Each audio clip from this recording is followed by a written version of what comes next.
Hi అండి. నమస్తే. ఆకుపచ్చని గాలి రెండవ భాగం. ఇంటికి వెనక వైపున్న గది శుభ్రం చేసి అమిత్కు చూపించింది. మీరు ఉండే గది ఇదే. కొంచెం చిన్న గదే, సర్దుకుపోండి. పెరట్లో బాత్రూము, టాయిలెట్ ఉన్నాయి. అవి వాడుకోండి. కొన్ని రోజులే అట కదా మీరు ఈ ఊళ్ళో ఉండేది. ఇక్కడ అడ్జస్ట్ కాలేడు, వెళ్ళిపోతాడు అని అన్నారు హెడ్ మాస్టర్ గారు అందామె. మీ ఇల్లు నాకు చాలా బాగా నచ్చింది. ముఖ్యంగా మీరు. మీ పక్కన నిలబడితే మధురమైన మొగలి రేకుల వాసన చుట్టుముట్టేస్తున్నట్లుగా ఉంది. మనస్సులోని అలజడి దూదిపింజలా ఎగిరిపోతూ ఉంది. లహరి కిలకిలా నవ్వులు, ముద్దొచ్చే మాటలకు పులకరించిపోతున్నాను. మరో చోటుకి పారిపోవాలన్న ఆలోచనే రావడం లేదు. మీరే నన్ను ఇంట్లో నుంచి తరిమేస్తారేమో అన్న భయం కలుగుతూ ఉంది అని చెప్పాలనుకున్నాడు. నోట్లోంచి మాటలు పెగల్లేదు. ఈ గది మావారు వాడుకునేవారు. స్నేహితులతో కలిసి ఈ గదిలో క్యారమ్స్, పేకాట ఆడుకునేవారు తీరిక దొరికినప్పుడు. మనోహర్ చాలా సరదా మనిషి. నన్ను ఎంతో ప్రేమగా చూసుకునేవారు. ఎప్పుడూ పల్లెత్తు మాట అనేవారు కాదు. 2 ఏళ్లు అద్భుతంగా గడిచిపోయాయి. ప్రేమానురాగాలతో నన్ను ఉక్కిరిబిక్కిరి చేసేవారు. మా ప్రేమ గుర్తుగా లహరి దక్కింది. ఆ గిఫ్ట్ నాకు ఇవ్వకుండా మనోహర్ వెళ్ళిపోయి ఉంటే నా గుర్తులు కూడా ఈ భూమి మీద మిగిలేవి కాదు.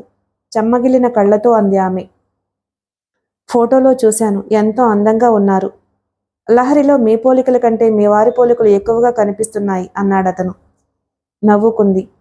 కళ్ళు, ముక్కు, నొక్కుల జుట్టు అన్నీ మనోహర్ పోలికలే. తన రూపాన్ని పాపలో చూసుకోమని నిజంగానే గిఫ్ట్గా ఇచ్చారు మీ వారు అన్నాడు అమిత్. ఎక్కడున్నారా మీ ఇద్దరు అంది లహరి గదిలోకొస్తూ. అంకుల్కి గది చూపిస్తున్నాను అందామె. అంకుల్ కాదు, మోను అని పిలువు. వాళ్ళమ్మ అలాగే పిలుస్తుందట, నాకు చెప్పాడు. లహరిని దగ్గరకు తీసుకుని తీతో పెట్టలా ఎప్పుడూ ఏదో ఒకటి మోగుతూనే ఉంటుంది. నోరు మూతపడదు. 3 ఏళ్లు కూడా నిండలేదు. ఎవరేం మాట్లాడుకుంటున్నా దగ్గర చేరి ఏదో ఒకటి తాను మాట్లాడుతుంది. దీని అల్లరి మాటలు వింటూ అప్పటిదాకా వాళ్ళు ఏం మాట్లాడుకుంటున్నారో మర్చిపోయి తలలు పట్టుకుంటారు. అందరి మీద పెత్తనం చెలాయిస్తుంది. తీతూపిట్ట గురించి గమ్మత్తైన కథ ఉంది. సముద్రుడికి గరుత్మంతుడికి తగాదా వచ్చింది. వాళ్ళిద్దరూ హేమహేమీలు. వాళ్ల మధ్య తీతూపిట్ట చేరి రాయబారం నడుపుతూ నోరు మూతపడకుండా వాగుతూనే ఉంది. ఆ తీతు అరుపులు అర్థం కాక గరుత్మంతుడు, సముద్రుడు తమ తగాదా సంగతి మర్చిపోయి ఆ పిట్టకేసి చూస్తూ ఉండిపోయారు. నవ్వుతూ చెప్పింది పిట్ట కథ. నేను పిట్టనా అడిగింది లహరి. నా బుజ్జి పిట్టవి. బొగ్గ సుతారంగా గిల్లింది. నీతో మాట్లాడను. మోను గుడ్ బాయ్ అంది పాప తల్లి చేతుల నుండి తప్పించుకుని అమిత్ దగ్గర చేరింది. మీకు ఈ గది అంత సౌకర్యంగా ఉండకపోవచ్చు. గాలి వెలుతురు బాగా రాదు. స్నానాల గదిలో బకెట్, మగ్గు ఏది లేవనుకుంటాను. అమ్మ చేత అవన్నీ పంపిస్తాను. ఏం కావాల్సి వచ్చినా మా అమ్మని అడగండి, మొహమాట పడకండి అందామె. గదిలో నుంచి బయటకు వస్తే చుట్టూ పచ్చడి చెట్లే. కుర్చీ వేసుకుని కూర్చుంటే గంటలు నిమిషాల్లా గడిచిపోతాయి. హరిత, వాళ్ళ అమ్మగారు, లహరి అందరూ తనతో స్నేహపూర్వకంగా, ఆప్యాయంగా మాట్లాడతారు. తను ఆశించింది ఇటువంటి కుటుంబ వాతావరణమే. కారులో అలా అలా తిరిగొద్దాం మోనో అంది లహరి అతని చెయ్యి పట్టుకుని లాగుతూ. కారులో తిప్పే అలవాటు చేస్తే రోజు తిప్పమంటుంది. మిమ్మల్ని ఎక్కడికి వెళ్ళనివ్వదు. కారు ఇన్స్టాల్మెంట్ కట్టడానికి డబ్బులు మిగలవు. మమ్మీ ప్లీజ్, ఒక్కసారి కారులో ఊరి బయటదాకా తిరిగి వస్తాం అంది లహరి ప్రాధేయపడుతూ. అలాగేలే, దారిలో ఐస్ క్రీమ్ కొని పెట్టమని అడగొద్దు. నువ్వు వస్తున్నావా మాతో పాటు అంది లహరి. కొత్త డ్రైవర్ డ్రైవింగు ఎలా ఉంటుందో చూడాలి కదా అందామె అతని వైపు చూస్తూ. ట్రావెల్ ఏజెన్సీ నుంచి కాల్ వచ్చింది. పొన్నూరు నుంచి హైదరాబాదు, శంషాబాద్ ఎయిర్పోర్టుకి డ్రాపింగ్కు వెళ్లాలట. రాత్రి 7 హైదరాబాదు చేరుకోవాలంటే మధ్యాహ్నం 12కు ముందే బయలుదేరాలి. భోజనం చేసి వెళ్లమని అన్నపూర్ణమ్మ అంటే తను ఉండే గదిలో నుంచి ఇంటి ముందు వైపుకొచ్చాడు. ఇంటి ముందు నిలబడి అంతకు ముందు తను ఎప్పుడూ చూడని వ్యక్తి పెద్దగా అరుస్తున్నాడు. ఊళ్ళో అందరి దగ్గర మీ ఆయన చేసి జల్సాగా తిరిగి అప్పు తెచ్చకుండా వెళ్ళిపోయాడు. మీ ఇంటి చుట్టూ ఇప్పటికీ 10 సార్లు తిరిగాను. బాకీ ఎప్పుడు తీరుస్తారు అని అడిగితే ఇదిగో రేపు అంటూ మాయమాటలు చెబుతారు. మనోహర్ చనిపోయి 2 ఏళ్లైనా పైసా జమ వేయలేదు. పెద్దగా అరుస్తున్నాడతను. అన్ని బాకీలు తీర్చేశాం. మీ బాకీ ఒక్కటే మిగిలిపోయింది అంది హరిత గుమ్మం దగ్గర నిలబడి. ఆమె వెనుక నిలబడ్డ అన్నపూర్ణమ్మ 2 ఏళ్లు ఓపిక పట్టారు. మరో 6 నెలలు ఆగండి, వడ్డీతో సహా తీర్చేస్తాం దుర్గారావు గారు అంది. ఎలా తీరుస్తారమ్మా? మీ అమ్మాయి బడిపంతులు. వచ్చే జీతం మీ ఇంటి ఖర్చులకే సరిపోతాయి. 10,000 20,000 వెనకేసి చిన్న చిన్న బాకీలు తీరుస్తున్నారు. నా బాకీ జమ చేసుకుని మీకు రావాల్సిన డబ్బు పువ్వుల్లో పెట్టి ఇల్లు రిజిస్ట్రేషన్ రోజు ఇచ్చేస్తాను అన్నాడతను 2 అడుగులు ముందుకు వేసి గుమ్మం దగ్గరకొచ్చి. అన్నపూర్ణమ్మ భయపడింది దుర్గారావు మాటలకి. అసలే రౌడీ వెధవ. ఇంట్లోకొచ్చి కూతురి మీద చేయి వేస్తే అనుకుంటూ కూతురు రెక్క పట్టుకుని వెనక్కి లాగి నువ్వు లోపలికి వెళ్ళు అందామె. నన్ను కూడా ఇంట్లోకి రమ్మంటారా అత్త? ఇంట్లో ఎవరినో ఉంచుకున్నారట కదా, నన్ను ఉంచుకుంటే నా బాకీ తీర్చే పనుండదు అన్నాడతను గుబురు మీసాలు సరిచేసుకుంటూ. ఆ మాటలు విన్న అమిత్కి ఒళ్ళు మండిపోయింది. కోపంతో ఊగిపోయాడు. దుర్గారావు మీదకి చిరుతపులిలా దూకేశాడు. అతని జుట్టు పట్టుకుని తల వంచి వీపు మీద పిడిగుద్దులు గుద్దాడు. ఒళ్ళు దగ్గర పెట్టుకుని మాట్లాడాలి. నీ అప్పు తీర్చడం ఆలస్యమైందని నోటికొచ్చినట్టు మాట్లాడితే ఎలా? నీకు ఎంత బాకీ ఉన్నారు? దుర్గారావు చొక్కా పట్టుకుని గుంజుతో అడిగాడు అమిత్. 9 లక్షలు, వడ్డీతో కలిపి దాదాపు 10 లక్షలు. నా మాటలకు పరాయి మనిషివి, నీకు రోషం వచ్చింది, వాళ్లకు లేదా రోషం? ఇల్లమ్మేసి ఇవ్వచ్చు కదా. పొదరిల్లు లాంటి ఇల్లు అమ్మడమా? అమ్మేసి వాళ్ళు ఎక్కడుంటారు? వాళ్ళ ఆర్థిక సమస్యలేమిటో, దుర్గారావు ఇంటి మీద గలాటా చేయడం ఏమిటో తనకు తెలిసింది. ఎలా ఈ ప్రాబ్లం సాల్వ్ చేయాలి? పెద్ద మొగాడిలా నా మీద చేయి చేసుకున్నావు. నువ్వు తీరుస్తావా అప్పు? అప్పు తీర్చి నీ మగతనం చూపించు. వారం రోజుల్లో నా దగ్గర తీసుకున్న పైకం వడ్డీతో సహా తీర్చి పారేయాలి. లేకపోతే మీ అందరికీ చుక్కలు చూపిస్తాను. నా మీద దాడి చేశావని నిన్ను జైల్లో తోయిస్తాను. అమ్మ కూతురికి కంటి మీద కునుకు లేకుండా చేస్తాను అన్నాడు దుర్గారావు. వారం రోజుల్లోపే నీ బాకీ తీర్చేస్తాం, ఇక్కడి నుంచి వెళ్ళిపో పెద్దగా గర్జిస్తున్నట్టు మాట్లాడాడు అమిత్. దుర్గారావు వెళ్ళిపోయాక తను దూకుడుగా మాట్లాడడం, అతని మీదకు జంకు గొంకు లేకుండా లంఘించడం ఎక్కడి నుంచి తనకు ధైర్యం వచ్చింది? డైరెక్ట్గా తనని తిట్టలేదు. హరిత దగ్గరికి వెళ్ళి అతను వెకిలిగా మాట్లాడడం చూసి తను ఎందుకు తట్టుకోలేకపోయాడు? పౌరుషంగా బాకీ తీరుస్తాను అని అన్నాడే గాని ఎలా తీర్చగలడు? నువ్వెందుకబ్బాయి మా గొడవలో తలదూచావు? వాడు తాగేసొచ్చాడు పొద్దున్నే. ఏదో నోటికొచ్చినట్టు వాగాడు. వాడి పాపం వాడినే చుట్టుకుని వేధిస్తుంది. నువ్వు కొట్టావని నీ మీద పగబడతాడేమో. ఏ చీకటి వేళలో దారి కాసి నిన్ను చితకొట్టిస్తాడేమో, జాగ్రత్తగా ఉండు అంది అన్నపూర్ణమ్మ అమిత్కి భోజనం వడ్డిస్తూ. అమిత్ ధైర్యానికి మనసులోనే ధన్యవాదాలు తెలుపుకుంది హరిత. దుర్గారావు నీచంగా మాట్లాడితే అతనికి ఎందుకంత కోపం వచ్చింది? తనతో 2-3 రోజుల పరిచయానికే అంతగా రియాక్ట్ కావాలా? అంతా విచిత్రంగా ఉందే. వారం రోజుల్లో బాకీ చెల్లిస్తానని తెగబడి దుర్గారావుతో అన్నాడు. అదేటూ జరిగే పని కాదు. ఇల్లమ్మేసి బాకీ తీర్చాలన్నా 2-3 నెలలు పడుతుంది. అనవసరంగా బీరాలు పలికానని చల్లగా ఈ ఊరు నుంచి జారుకుంటాడా? అతను ఎక్కడికి పారిపోకూడదు. ఎక్కడే ఉండిపోతే బావుణ్ణు. దేశానికి ఉత్తరాదిన హిమాద్రి కొండంత అండగా ఉండి చలిగాలులు ఆపుతున్నట్లు తన ఇంటికి ఉత్తరం వైపు ఉన్న గదిలో అతను ఉంటే తనకు గుండె ధైర్యం. ఆ వెధవల ఆకలి చూపులు తన మీద పడవు అనుకుంది హరిత అతని వైపు చూస్తూ. అమెరికా వెళ్లే పాసింజర్ను శంషాబాద్ ఎయిర్పోర్ట్లో డ్రాప్ చేశాడు. డిక్కీలోని లగేజ్ జాగ్రత్తగా ట్రాలీలో సర్దేశాడు. అనుకున్న దానికంటే అదనంగా టిప్ ఇవ్వబోయాడు ఆ ప్రయాణికుడు. No please, happy journey sir అన్నాడు అమిత్. అదే సమయంలో ఓ స్నేహితుడికి సెండ్ ఆఫ్ ఇవ్వడానికి కారులో వచ్చిన తపతి ఫార్మా అధిపతి నాగేంద్ర దృష్టిలో అమిత్ పడ్డాడు. అమిత్ ఇక్కడ ఉన్నాడేమిటి? ఎవరో సూట్ కేసులు కారులో నుంచి తీసి ట్రాలీలో పెడుతున్నాడేమిటి? కారు డ్రైవర్గా పనిచేయవలసిన కర్మ వీడికేమిటి? కారు వైపు నడుస్తున్న కొడుకు చెయ్యి పట్టుకున్నాడు. ఎవరా అని వెనక్కి తిరిగి చూశాడు అమిత్. ఎవరికైతే కనిపించకూడదని 6 నెలలు తప్పించుకుని తిరుగుతున్నాడో తను అసహించుకునే వ్యక్తి కళ్ళల్లోనే పడ్డాడు. తనను విసిగించకుండా వదలడు అనుకున్నాడు తల మరో పక్కకి తిప్పుకుని. ఎన్నో సంవత్సరాలైనట్టుందిరా నిన్ను చూసి, ఇంటికి వెళ్దాం పదా అన్నాడు నాగేంద్ర. నేను రాను, మీరు వెళ్ళండి. కొడుకు చెయ్యి వదలకుండా గట్టిగా పట్టుకునే ఉన్నాడు. తండ్రి కళ్లల్లో గిర్రను నీళ్లు తిరగడం గమనించాడు. 2 రోజులు నా దగ్గర ఉండి వెళ్ళిపోదు గాని. ఏ ఊళ్ళో ఉంటున్నావు? ఈ కారెవరిది? మీ ఫ్రెండ్ నా గురించి మీకు చెప్పకుండా ఉంటాడా? నోరుజారి అనేశాడు. ఆవులిస్తే పేగులు లెక్క పెట్టే రకం తన తండ్రి. పొన్నూరు వెళ్ళావా?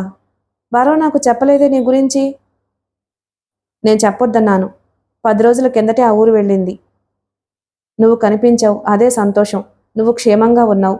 నువ్వు ఎక్కడ ఉన్నది, ఏం చేస్తున్నది వివరంగా చెప్పకపోయినా ఐఎమ్ ఓకే అని ఒక మెసేజ్ సెల్ ఫోన్లో పంపిస్తే నేను గాభరా పడకుండా ఉంటాను కదా అన్నాడు నాగేంద్ర. డ్రైవర్ వచ్చి నాగేంద్ర వెనక నిలబడ్డాడు. నువ్వు కనిపించడం లేదని న్యూస్ ఛానల్స్లో, ప్రింట్ మీడియాలో ప్రకటనిస్తే మన కుటుంబ ప్రతిష్ట గంగలో కలుస్తుందని యాడ్స్ ఇవ్వలేదు. 2 రోజుల క్రితం వరకు ఫోన్ కూడా చేశాను.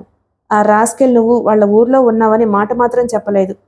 మన ఫార్మాస్యూటికల్ కంపెనీ ఎలా నడుస్తుంది, గ్రోత్ రేటు ఎలా ఉందని ఏవేవో పనికిమాలిన ప్రశ్నలు వేశాడు ఆ ఈడియట్. ఆ మాటలు కోపంతో అనలేదు గాని వస్తున్న నవ్వుని దాచుకుంటూ అన్నాడు. కన్న కొడుకు కనిపించాడన్న సంతోషం అది.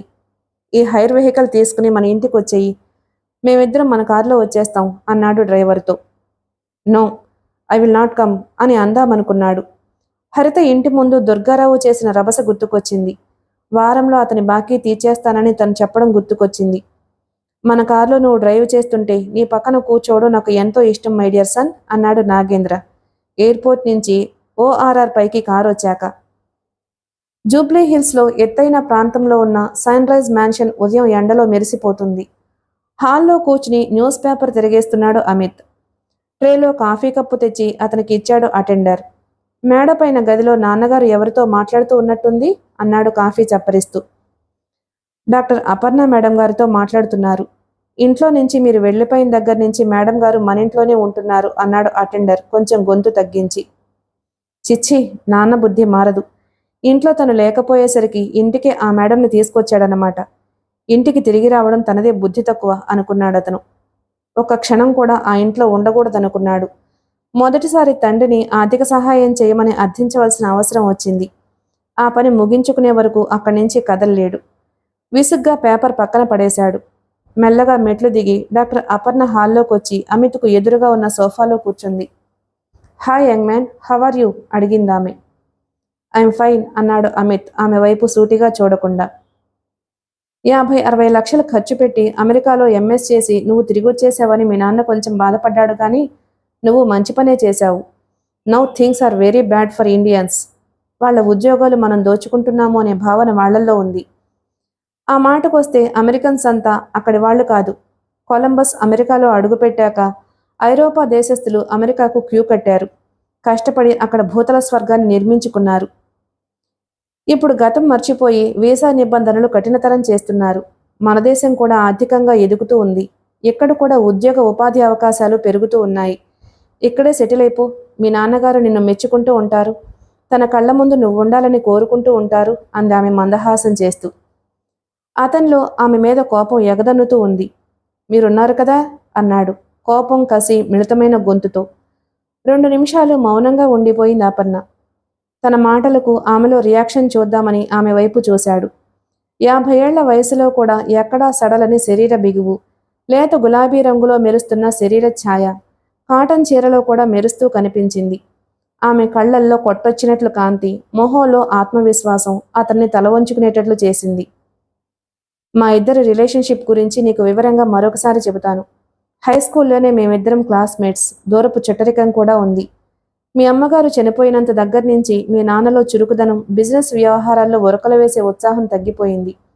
ఎవరితో మాట్లాడడం మానేశాడు. డిప్రెషన్లోకి వెళ్ళిపోతాడేమో అని నేను దగ్గరయ్యాను. మీ తమ్ముడు చనిపోవడంతో మరింతగా కృంగిపోయాడు. ఎవరికీ చెప్పకుండా నువ్వు ఇంట్లో నుంచి వెళ్ళిపోవడంతో ఒంటరివాడయ్యాడు. మానసిక ఒత్తిడితో ఎటువంటి మానసిక సమస్యలు ఏ మార్పులు వస్తాయో న్యూరో సర్జన్గా నాకు తెలుసు. స్నేహహస్తం అందించాను, దగ్గరయ్యాను. నువ్వు తిరిగి వచ్చేసావు కదా, నేను మా ఇంటికి వెళ్ళిపోతాను. పీడియాట్రిక్ న్యూరో సర్జన్ కదా నేను. నాది busy medical schedule చెప్పుకుపోయిందామె.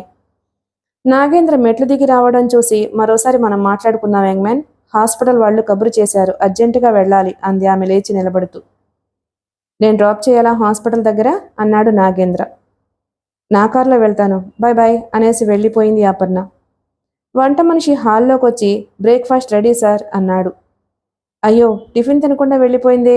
Very dedicated doctor. పెళ్లి కూడా చేసుకోకుండా పిల్లల వైద్యానికి అంకితమైపోయింది. సిటీలో very famous paediatric neuro surgeon. సంపాదించిందంతా అనాథాశ్రమాలకు డొనేట్ చేస్తుంది. ఆమెను మెచ్చుకుంటూ తండ్రి మాట్లాడడం నచ్చక మళ్ళీ పక్కన పడేసిన న్యూస్ పేపర్ చేతిలోకి తీసుకున్నాడు. పేపర్ తర్వాత చదవచ్చు, బ్రేక్ఫాస్ట్ చేద్దాం పదా అన్నాడు నాగేంద్ర కొడుకుని. తండ్రి వెనకే నడిచాడు డైనింగ్ టేబుల్ దగ్గరకు. 8వ తరగతి క్లాసులోకి వెళ్లి బ్లాక్ బోర్డు మీద పూజ్య బాపూజీ అని రాసి 20 పంక్తుల్లో గాంధీ గారి మీద వ్యాసం రాయమని స్టూడెంట్స్కు చెప్పింది హరిత. ఎవరికి తోచింది వాళ్ళు రాసి ఆ పేపర్లో టీచర్కి ఇచ్చారు. మధ్యాహ్నం తనకున్న లేజర్ పీరియడ్లో ఆన్సర్ షీట్స్ దిద్దుతూ కూర్చుంది. 90% పిల్లలకు గాంధీజీ మీద సరైన అవగాహనే ఉంది. ఇద్దరు ముగ్గురు మాత్రం 4-5 లైన్లలో క్లుప్తంగా రాశారు. వాళ్లకు తోచింది. హరిత దృష్టి రవీంద్ర రాసిన వ్యాసం మీద నిలిచింది. 2-3 సార్లు ఆ వ్యాసం చదివింది. మోహన్ లాల్ కరమ్చంద్ గాంధీ కేవలం పూజనీయుడే కాదు, మహనీయుడు, మహాత్ముడు. ఆయనను మహాత్మా అని సంబోధించి తొలుత సౌత్ ఆఫ్రికాలో ప్రపంచంలో అత్యున్నత పురస్కారం నోబెల్ ప్రైజ్ ఎప్పుడో రావాల్సింది. సత్యాగ్రహాలకు ఉన్న శక్తి ఏమిటో ప్రపంచానికి నిరూపించారు గాంధీజీ. దేశానికి స్వాతంత్ర్యం సిద్ధించాలంటే కేవలం అహింసా మార్గమే అనువైంది. సత్యం, ధర్మం, నీతి, నిజాయితీలు వన్నెతరగనివని ప్రపంచానికే చాటి చెప్పాడు మహాత్ముడు. అప్పట్లో టీవీ ఛానళ్లు లేవు. ఇప్పుడున్న సంఖ్యలో అప్పుడు వార్తాపత్రికలు లేవు. దేశంలో ఒక్కొక్క ప్రాంతంలో ఒక్కొక్క భాష మాట్లాడతారు. ఎన్నో మతాల వాళ్ళు, ఎన్నో తెగలు ఉన్నాయి. అందర్నీ ఒక్కతాటిపై నడిపించింది మహాత్మా గాంధీ. భారత జాతిని జాగృతం చేసిన మహనీయుడు గాంధీజీ. అహింసా మార్గంలో గాంధీజీ నడిపిన ఉద్యమాలు మన దేశంలో వాళ్ళనే కాకుండా ప్రపంచంలోని మేధావులందరినీ ఆకర్షించాయి. ఆజాడులోనే Martin Luther King, Nelson Mandela పౌర హక్కుల ఉద్యమాలు నడిపారు. గాంధీజీ జీవితమే భారత జాతికి గొప్ప సందేశం. ఆ కుర్రాడు రాసిన వ్యాసాన్ని హెడ్ మాస్టర్ వరంకి చూపించింది. 8వ తరగతి చదివే అబ్బాయి అంత గొప్పగా రాశాడంటే ఆశ్చర్యంగా ఉందమ్మా. రేపు ఉదయం ప్రేయర్ అయ్యాక అందరి విద్యార్థులకు ఆ వ్యాసం చదివి అతన్ని ప్రోత్సహించాలి అన్నాడు వరం. అదే రోజు పుస్తకాల షాపుకు వెళ్లి గాంధీజీ రాసిన మై ఎక్స్పెరిమెంట్స్ విత్ ట్రూత్ అన్న పుస్తకం, జవహర్లాల్ నెహ్రూ రాసిన letters from a father to his daughter అన్న పుస్తకం కొన్నాడు వరం. ఆ పుస్తకాలు మరుసటి రోజు రవీంద్రని మెచ్చుకుంటూ బహూకరించాడు స్కూలు పిల్లలందరి ముందు. 10 రోజులు గడిచిపోయాయి. రవీంద్ర స్కూలుకి రావడం లేదు. ఆ అబ్బాయి స్నేహితుల్ని అడిగింది హరిత. రవీంద్ర తల్లిదండ్రులు పొలం పనులకు వెళతారు. వాడేమో ఇంటికి కాపలాగా ఉండాలట. పాటిమట్టి దెబ్బల మీద, చెరువుగట్టు మీద పచ్చగడ్డి మేపడానికి పశువుల్ని తోలుకు వెళ్లాలట. చదువుకోవడం కుదరదని మాతో చెప్పాడు అన్నాడు రవీంద్ర మిత్రుడు. ఆ విషయం వరం మాస్టర్కి చెప్పింది. తెలుగు రాష్ట్రాలు విద్యారంగానికి మెరుగైన కేటాయింపులు చేస్తుంటే పిల్లల్ని స్కూలుకు పంపకపోతే ఎలా? డబ్బున్న వాళ్ళు ఏటూ ప్రైవేటు స్కూళ్లకు తమ పిల్లల్ని పంపుతారు. విద్యార్హతలు ఉన్న టీచర్లు ప్రభుత్వ పాఠశాలల్లో పాఠాలు బోధిస్తూ ఉంటారు. పరీక్షల్లో పిల్లల ఉత్తీర్ణత శాతం కూడా మెరుగ్గానే ఉంటుంది. ఆటోల్లో, బస్సుల్లో తమ పిల్లల్ని దూరంగా ఉండే కార్పొరేట్ పాఠశాలలకు పంపుతారు గానీ ప్రభుత్వ పాఠశాలలంటే చులకన అందరికీ. మనం రవీంద్ర ఇంటికి వెళ్ళి తల్లిదండ్రులకి నచ్చ చెబుదాం అన్నాడు వరం. ఆదివారం నాడు స్కూల్లో పనిచేసే ఉపాధ్యాయులందరూ పాఠశాలకు రాని పిల్లల ఇళ్లకు వెళ్లి తల్లిదండ్రులకి విద్యా విలువలను గురించి చెబుదామనుకున్నారు. ఒకరిద్దరూ ఆ ప్రతిపాదనని తోసిపుచ్చారు. వాళ్ళని బ్రతిమలాడవలసిన అవసరం మనకే ఉంది. క్లాసుల్లో అటెండెన్స్ తగ్గితే కొన్ని సెక్షన్స్ తగ్గిస్తారు, ఉపాధ్యాయుల సంఖ్య తగ్గిస్తారు, మరో స్కూలుకి బదిలీ చేస్తారు, అంతే కదా, మన ఉద్యోగాలు ఊడిపోవు కదా అన్నాడు ఓ ఉపాధ్యాయుడు. ఆ వాదనతో వరం అంగీకరించలేదు. అటెండెన్స్ శాతం పెరిగితే మరికొందరికి ఉద్యోగాలు వస్తాయి. ప్రైవేటు పాఠశాలల్లోని ఉపాధ్యాయుల కంటే మనకు జీతభత్యాలు ఎక్కువగా ఉంటాయి. ఆరోగ్యం సరిగా లేకపోతే మెడికల్ లీవులుంటాయి. ఉద్యోగ భద్రత ఉంటుంది. ప్రభుత్వ పాఠశాలల్లో పదవీ విరమణ చేశాక ప్రతి నెల పెన్షన్ వస్తుంది. పాఠశాలలు సరిగ్గా నడపకపోతే మూతపడతాయి. విద్యారంగానికి ప్రభుత్వ కేటాయింపు తగ్గిపోతుంది. పాఠశాలలు తగ్గిపోతే సమాజానికే నష్టం. మరో విషయం గమనించారా? ప్రభుత్వ పాఠశాలల్లోనే విద్యార్థులు ఆడుకోవడానికి విశాలమైన ప్లేగ్రౌండ్స్ ఉన్నాయి. ప్రైవేటు పాఠశాలల్లో తరగతి గదులే ఇరుగ్గా ఉంటాయి. అందరినీ మనం మార్చలేము. మనం ప్రయత్నిస్తే స్కూల్ డ్రాప్అవుట్స్ శాతం తగ్గించవచ్చు. Ravindra very brilliant student. అటువంటి పిల్లలు స్కూలు మానేస్తే వ్యక్తిగతంగా ఆ కుర్రాడికే కాదు, సమాజానికే నష్టం. చదువులో వెనకబడ్డ పిల్లల మీద కూడా మనం ప్రత్యేక శ్రద్ధ చూపిస్తే వాళ్ళు కూడా సైంటిస్టులు, ఇంజనీర్లు, డాక్టర్లు, ఇతర రంగాల్లో కూడా రాణించవచ్చు వివరించి చెప్పాడు హెడ్ మాస్టర్. తొలుత అభ్యంతరాలు వెలిబుచ్చిన టీచర్లు కూడా అందరం కలిసి వెళదాం, తల్లిదండ్రులకి నచ్చ చెబుదాం అంటూ గొంతు కలిపారు. రవీంద్ర ఇంటికి వెళ్లారు. మా అబ్బాయిని బడికి పంపిస్తే ఇంట్లో పనులు ఎవరు చేస్తారు? పాడిగేదెను మేపుకు రాకపోతే సాయంత్రం పాలివ్వదు. రెక్కాడితే గాని డొక్కాడని పేదోళ్ళం. ఆడిని బడికి పంపుతాను, నువ్వొచ్చి గేదెను మేపుతావా? సూటిగా అడిగాడు రవీంద్ర తండ్రి. పెద్దసారు మన ఇంటికొచ్చి పిల్లాన్ని బడికి పంపమంటే అలా మాట్లాడతావేమిటి? ఏమనుకోకండి బాబు, మా ఆయనకి కోపం ఎక్కువ, ఆలోచన తక్కువ. ఏదో వాగుతాడు అంది అతని భార్య. మీ అబ్బాయి బాగా తెలివైన కుర్రాడు. చదువుకుంటే మంచి ఉద్యోగం వస్తుంది. మీరు కూలి పనులకు వెళ్ళవలసిన అవసరం లేదు. పెద్ద ఇంట్లో ఖరీదైన మంచాలపై మెత్తటి పరుపుల మీద పడుకోవచ్చు, కారులో దర్జాగా తిరగొచ్చు అన్నాడు ఓ టీచరు. నువ్వు చెప్పింది నేను కాదనడం లేదు. ఖరీదైన మంచంపై మెత్తటి పరుపు వేసుకుని పడుకోవచ్చు, కానీ సుఖమైన నిద్రొస్తుందా? పొలం పనులు చేసి దెబ్బ మీద వేప చెట్టు నీడలో పడుకున్న కమ్మటి నిద్రొస్తుంది మాకు. నీ కళ్ళు ఎర్రగా ఉన్నాయి. రాత్రి నిద్రపోయావా? మీ ఆవిడతో పోట్లాడి నిద్ర రాక మంచం మీద అటు ఇటు దొర్లావా? కూరగాయలు, పళ్ళు, వేట మాంసం, చేపలు అన్నీ కొనుక్కోవచ్చు జీతం డబ్బులతో. వచ్చే కోడలు రుచికరంగా కూరలు వండుతుందేమో గాని ఆపేక్షగా మాకు పళ్ళెంలో వడ్డిస్తుందా? వాళ్ళ ఇంట్లో ఉండనిస్తారా ఏమిటి? చదువులు లేకపోయినా కలో గంజో తాగి పూరింట్లో అయినా హాయిగా ఉంటాం అన్నాడు రవీంద్ర తండ్రి. అతని సమాధానానికి తల్లకిందులయ్యాడు ఆ మాస్టారు. నువ్వు చెప్పిన దాంట్లో నిజం లేకపోలేదు. అందరూ అలాగుండరు కదా. తల్లిదండ్రులను పెద్దవాళ్లను అపురూపంగా చూసుకునేవాళ్లు ఉంటారు. పేద కుటుంబాలలో కూడా తాగి తందనాలాడుతూ తల్లిదండ్రులను ఇంట్లో నుంచి తరిమేసేవాళ్లను నువ్వు చూసే ఉంటావు. చదువుకుంటే వివేకం వస్తుంది. ఏది మంచో ఏది చెడో తెలుస్తుంది. రేపు నీ కొడుకు బాగా చదువుకుని విదేశాలకు వెళితే నువ్వు సంబరంగా ఊళ్ళో వాళ్ళందరికీ గర్వంగా చెప్పుకోవు. నిన్ను చూడడానికి అమెరికా నుంచి నీ కొడుకు రావడం లేదంటే నువ్వేం చెబుతావు? ఎక్కడో చోట నా కొడుకు సుఖంగా ఉంటే చాలు అని అంటావు కదా. నీ కష్టాలు ఇబ్బందులు నువ్వే భరించి నీ కొడుకుని స్కూలుకు పంపు. బడి ఎగ్గొడితే మందలించు. కొన్ని సంవత్సరాల తర్వాత నువ్వు పెంచిన చెట్టు ఎంతటి తీయటి ఫలాలు ఇస్తాయో నువ్వే చూస్తావు. వాటి రుచిని అప్పుడు అనుభవిస్తావు. ఇంట్లో వాడడానికే నీళ్లు చాలడం లేదు, ఇంటి ముందు మొక్కలకి నీళ్లేం పోస్తాం అనుకోకూడదు. ఉన్న నీళ్లని పొదుపుగా వాడుకుని మొక్కలకి పోస్తే ముందు ముందు నీకు తీయటి పండునిస్తుంది. వృద్ధాప్యంలో నీకు ఆసరా ఇవ్వడానికి చేతికర్రగా మారుతుంది చెట్టు కొమ్మ. నా మాట విని మీ వాడిని రేపటి నుంచి స్కూలుకు పంపు. నిదానంగా అతనికి అర్థమయ్యే రీతిలో బ్రతిమలాడుతున్నట్లు చెప్పాడు వరం. పెద్దసారు విడమర్చి చెబుతూ ఉంటే రాతిబొమ్మలా నిలబడ్డావెందుకు? బాగా చదువుకున్న ఆయన మన ఇంటికి వచ్చి మనల్ని బ్రతిమలాడాల్సిన అవసరం ఏముంది? అంది రవీంద్ర తల్లి. వరంకి చేతులెత్తి నమస్కరించి, రోజు మావాడు తను తెలుసుకున్న విషయాలు మాట్లాడుతూ ఉండేవాడు. బడికి వెళ్ళొద్దని చెప్పిన దగ్గర నుంచి బిక్కమోహం వేసుకుని ప్రాణం లేనోడిగా తయారయ్యాడు. రేపటి నుంచి బడికి తప్పకుండా వస్తాడు అన్నాడతను. సంతోషంతో ఎగిరి గంతేశాడు రవీంద్ర. వారం రోజులైంది అమిత్ హైదరాబాద్ వెళ్ళి. 2 రోజుల్లో తిరిగొస్తానన్న మనిషి ఎక్కడున్నాడో కనీసం 2 మాటలు ఫోన్లో ఎక్కడ ఉన్నది చెప్పొచ్చు కదా. వెళ్ళేటప్పుడో తిరిగి వచ్చేటప్పుడో కారుకు ఏదైనా యాక్సిడెంట్ అయిందేమో, అతనికి బాగా గాయాలై ఏదైనా హాస్పిటల్లో ట్రీట్మెంట్ తీసుకుంటున్నాడేమో. అతని ఫోన్ నెంబర్కు చేస్తే స్విచ్డ్ ఆఫ్ అని మెసేజ్ వస్తుంది. ఏమైపోయాడు? మరింత కంగారు పడుతున్న సమయంలోనే వరం వచ్చాడు. మాస్టారు, అమిత్ వెళ్ళి వారం రోజులవుతుంది. ఫోన్ చేస్తే రెస్పాన్స్ లేదు, అదో టెన్షన్. మరోపక్క ఎక్కడ దుర్గారావు వచ్చి ఇంటి మీద పడి అల్లరి చేస్తాడేమో అన్న కంగారు. మీకు అమిత్ ఫోన్ చేశాడా అని అడిగిందామె ఆదుర్దాగా. నీ కంగారు అతను తిరిగి రాలేదనా? కారుకేదైనా అయ్యిందనా? కారమ్మేసి ఎక్కడికన్నా వెళ్ళిపోయాడనే డౌట్ కూడా ఉందా?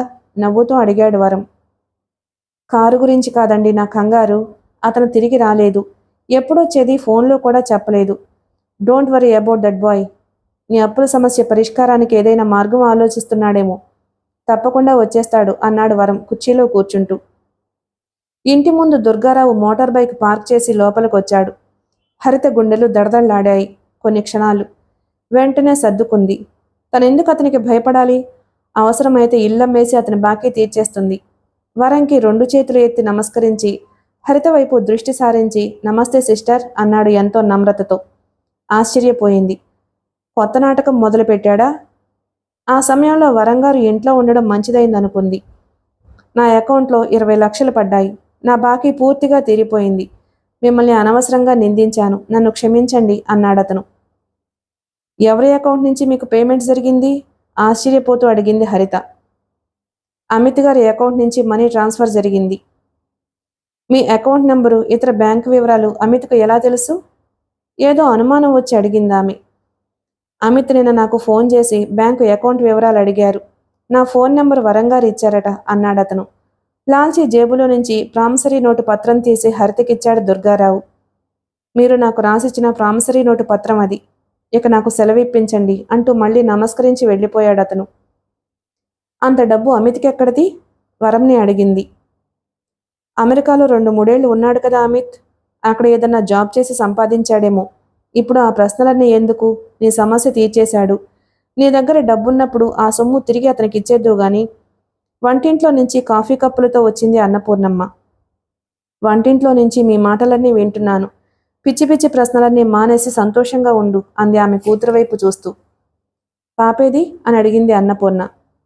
పక్కింట్లో లహరి వయసున్న పిల్ల ఉంది, అది గడుగ్గాయే.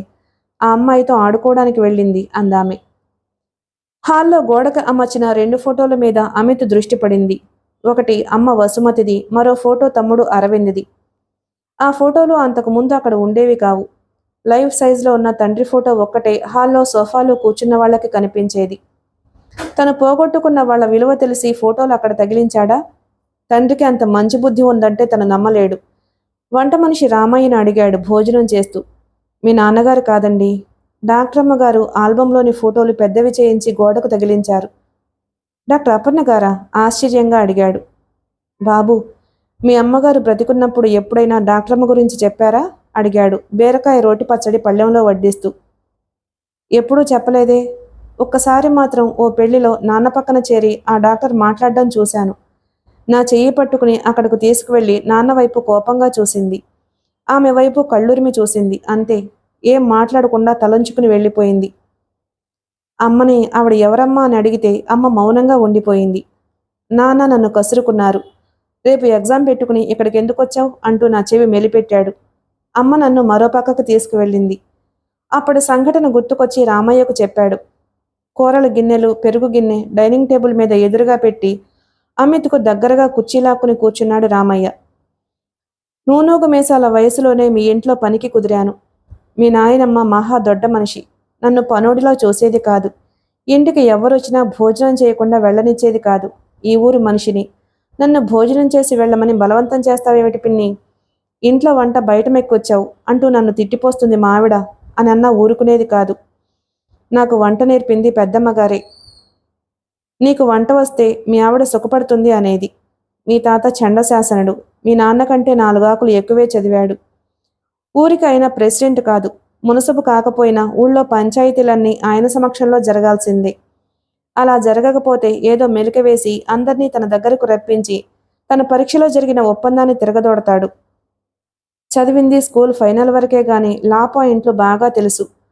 పొడుగు చేతుల తెల్లటి చొక్కా, ధోవతి, నెత్తి మీద జరి అంచు తలపాగా, కిర్రు చెప్పులతో మద్రాసు, గుంటూరు వెళ్లి కోర్టు కాగితాలతో తిరిగి వచ్చి అందర్నీ హడలు కొడతాడు.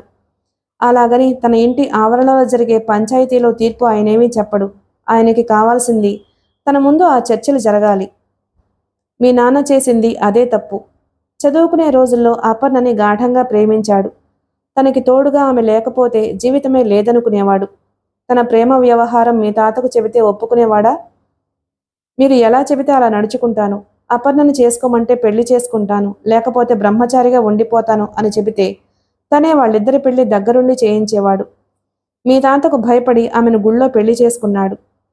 తనకు చెప్పకుండా అపర్ణ తల్లిదండ్రులు ఆ పెళ్లి జరిపించారని అగ్గి మీద గుగ్గిలమయ్యాడు. కోర్టుకు వెళ్లి ఆ పెళ్లిని రద్దు చేయించాడు. మళ్ళీ నీ మొహం నాకు చూపించకు, తన ఆస్తిలో చిల్లి గవ్వరాదు అని బెదిరించాడు. ఊళ్ళో అపర్ణ వాళ్ల గడ్డివాములు తగలబెట్టించాడు. కాపుకు వచ్చిన వాళ్ళ నిమ్మతోట నరికించేశాడు మీ తాత. వాళ్ళు భయపడి ఆస్తులమ్ముకుని హైదరాబాద్ వచ్చేసి కోళ్లఫారం పెట్టుకున్నారు. అపర్ణ కష్టపడి చదివి పిల్లల డాక్టర్ అయింది. మీ తాతగారి మనవరాలే వసుమతి.